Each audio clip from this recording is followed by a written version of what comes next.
Hello, I'm Carl. I am a poet, vocalist, a podcaster, and with a little grace and good fortune, hopefully an author. Welcome back to Carl the Wordsmith. Today we are stepping into something entirely new for me, a new artist that I had no idea about. So it's a first-time reaction to The Doll People by Sofia Isella. I hope I said her name right. And before we begin, I must offer a heartfelt and rather enthusiastic thank you because this reaction was requested through Buy Me a Coffee and accompanied by an extraordinarily generous donation. So to the wonderfully kind soul behind this request, thank you sincerely. Your support doesn't just help the channel, it helps keep this little creative corner of the internet alive and thriving. And ladies and gentlemen, if you enjoy thoughtful reactions, lyrical analyses and appreciation, and a touch of poetic reflection, I'd be deeply grateful if you would like, comment, share, and subscribe to the channel. Your engagement helps this channel grow more than you know, and I always love hearing your thoughts in the comments below. And if you'd like to support Carl the Wordsmith even further, you can do so via Patreon, PayPal, Super Thanks, or by becoming a YouTube channel member. All the links are waiting for you in the description below. Now then, without further ado, let's dive straight into it. The Doll People, Sofia Isella.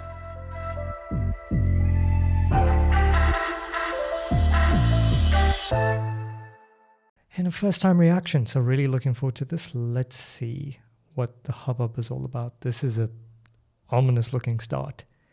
Okay, here we go.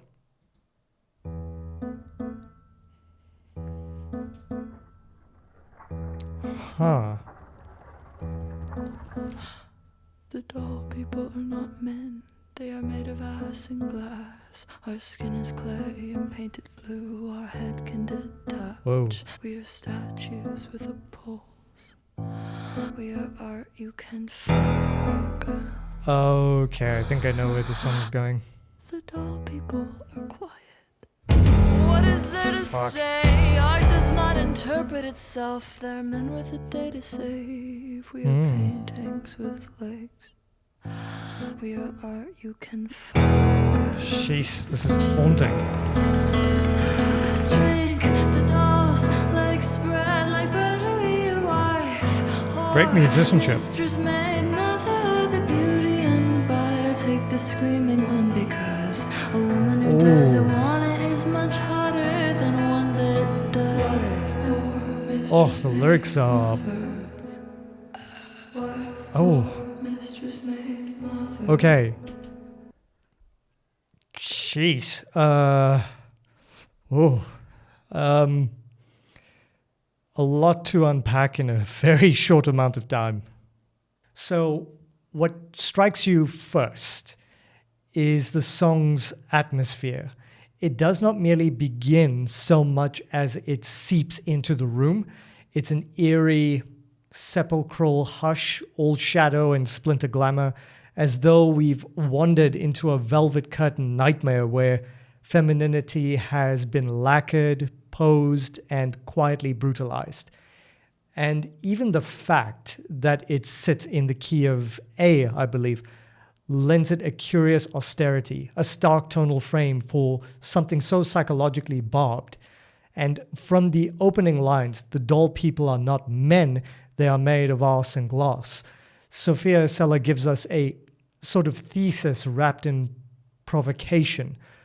Woman rendered as fetish and fragility, bodies built for display and consumption, simultaneously idolized and imperiled. There is something devastating in our skin is clay and painted blue, our head can detach. The clay suggests a femininity endlessly molded by expectation, while that detachable head becomes a savage emblem of intellectual erasure, as though womanhood in the eyes of a hungry culture is most convenient when severed from thought. And then comes the line that lands like a slap in a museum. We are statues with a pulse. We are art you can fuck. That is not lyricism for its own sake. It is accusation. She collapses the distance between beauty and violation, between pedestal and prison, exposing the grotesque logic by which women are aesthetized precisely so they may be possessed. And as the song deepens, the writing becomes even more venomously precise. For example, the dull people are quiet. What is there to say? That is not resignation, but indictment. Silence as social design, not personality. The women in the world are not mute because they are empty. They are muted because speech has no market value when ornamentation is the commodity. So art does not interpret itself, she sings. And that is a brilliant line because it implicates the viewer, the listener, especially some of the male viewers who are arseholes, as the one who insists on naming, framing, and saving what he has already objectified. By the time we arrive at "we are paintings with legs, we are art you can fuck," the horror has evolved. These women can move, yes, but only within the architecture of their own commodification. And then the chorus detonates. Drink the doll's legs spread like butter. That's vulgar, but by design. It's a grotesque mimicry of pornographic language and consumer appetite, devouring femininity as if it were both the product and performance.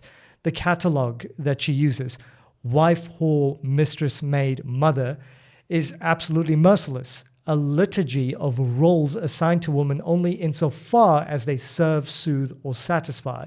But the most chilling moment, without a question for me, is a woman who doesn't want it is much harder than one who does. That line is the song's infernal core, a fearless condemnation of how coercion, resistance, and non-consent are eroticized in culture, in media, and fantasy. So, for me, this reaction, what we're witnessing, is not merely a dark song with a haunting soundscape. It is a brilliantly venomous piece of feminist theater. It's a lyrical autopsy of the Epstein-esque gaze, dressed in porcelain, smeared in blue, and left screaming beneath the spotlight. Okay, we're going to continue from where we left off, just going back 5 seconds. The lyrics are extremely interesting and deep. So this... Okay, anyway, let me not assume things. Let me just keep going. Wife, whore, mistress, maid, mother. Music video is haunting. The people are alive, or so they say. You can never trust the art these days. I like what she's done with the lyrics. Presidents over admiring. To be desired takes importance over desire. The doll's legs spread like butter. Your wife, whore, mistress, maid, mother. The beauty in the buyer. Graphics are creeping me out. Because a woman who doesn't want it is much harder than one that does. Pain popping off of us like rockets, stepped right out of a fantasy. The words so stuck to our pockets. The beauty in the buyer, take the screaming one. Because a woman who doesn't want it is much harder than one that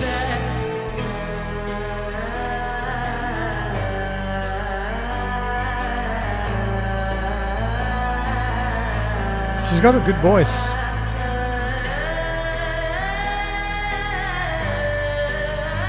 Well, a really good voice, actually. But I think her lyricism is definitely more... That's an interesting use of vocal fry.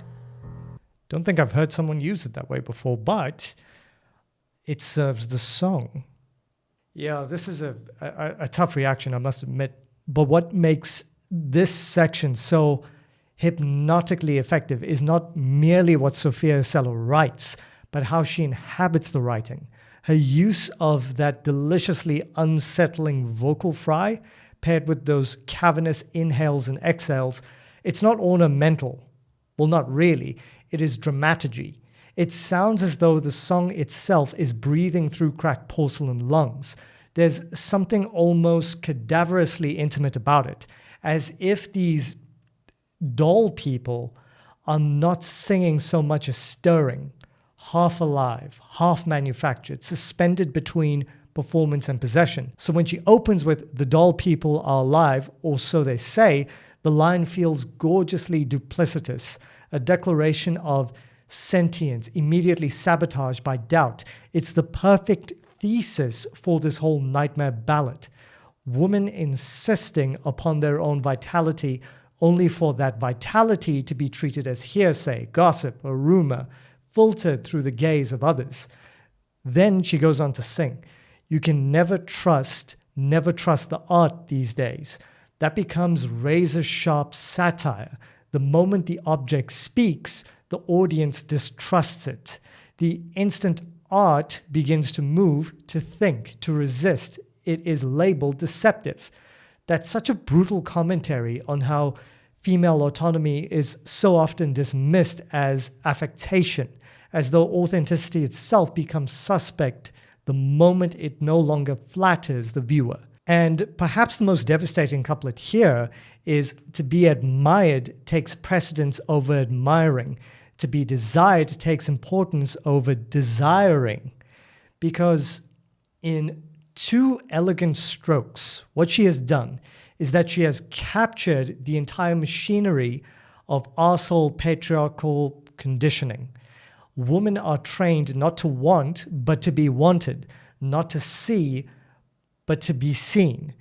Desire is permitted only when it is projected onto them, never when it emanates from them. Then the imagery becomes almost explosively cinematic, paint popping off us like rockets. That's a marvelous line because it's violent, ecstatic, and liberatory all at once. That pain feels like every cosmetic fiction imposed upon femininity, beauty standards, polished compliance, the lacquered fantasy of the perfect woman. And suddenly it is not gently peeling away, it is detonating. The facade is not fading, it is erupting. Its rebellion rendered as shrapnel. And that line that she used, stepped right out of a fantasy, the words still stick to our pockets. To my mind, one of the most sophisticated images in the song thus far. These women are emerging from the fantasy machine, from pornography, projection, mythology, all the feverish scripts that some arseholes have written for them. Yet they cannot step into reality unmarked. The words clinging to their pockets feel like the label society keeps stuffing into womanhood. Wife, whore, mistress, maid, mother, or was it muse? Even after escape, the language of possession still trails behind them like receipts from a transaction they never agreed to. So far for me in this reaction, what we're seeing is a brilliant escalation. The dolls are no longer merely displayed, they are waking up, shedding their varnish, and dragging the listener into the deeply uncomfortable truth that objectification doesn't end when the object speaks. In fact, that's often when the system becomes most afraid. Lyrically, there's just so much going on, and I find myself having to dig into an old psychology textbook that I would have read, even some writings from Sigmund Freud, believe it or not. And yeah, it's just so interesting. But anyway, let's keep it going and finish it off. Yeah, that use of vocal fry is so interesting. I haven't heard someone use it like that before in a song. The doll people are gone. Okay. They don't know what happened. They looked under her skirts one morning, but all they saw were maggots. Okay, I get it. On the wall, they fucked the yard on that afternoon. The dolls are off running and laughing together, swimming in the milk of the moon. Okay, it's a reclamation. Mistress, maid, mother. Wife, whore, mistress, maid, Jeez. mother. So this figure in the music video, is that Sofia Isella?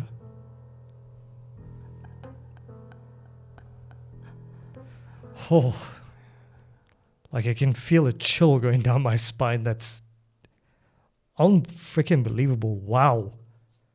How have I not heard of her? Anyway, those last lyrics are important, so let's take a look at that. Okay, dear viewers, we arrive at the song's final metamorphosis. It's ghastly, it's triumphant, and strangely radiant as a revelation. The doll people are gone. And what a magnificent line, because they're not wounded, not broken, not even buried, gone. The dolls, those lacquered emblems of commodified femininity, those passive little reliquaries of male fantasy, have vanished from the display case altogether. It is not merely escape, it is annihilation of the role itself. The facade upon which the gaze depended has been withdrawn, and with it the entire grotesque theater of consumption. Then comes that deliciously macabre imagery. They looked under our skirts one morning, but all they saw were maggots.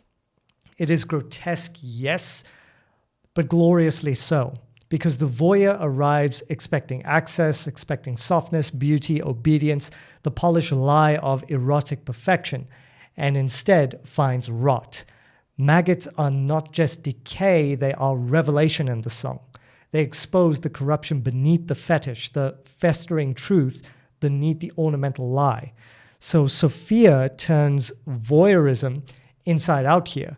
The one who came to consume is forced instead to confront the carrion stench of his own projection. And then the assholes, or the buyers, the violators, the curators of this monstrous gallery begin to unravel. They bang their head on the wall. They fuck the art on that afternoon. Their violence becomes futile, absurd, self-punishing.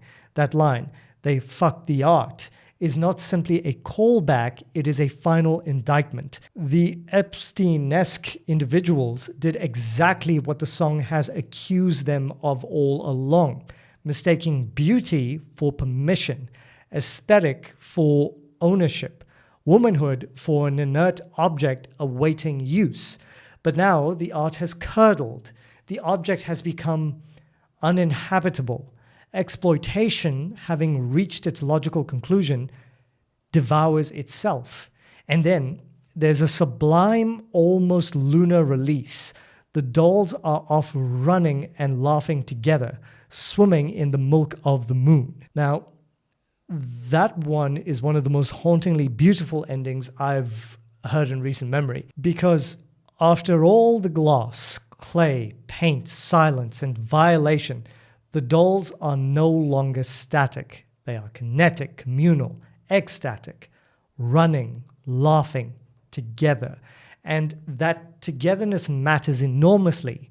This is not individual escape, but a collective liberation, a sisterhood fleeing the museum of that Epstein-esque fantasy and disappearing into something older, wilder, and almost mythic.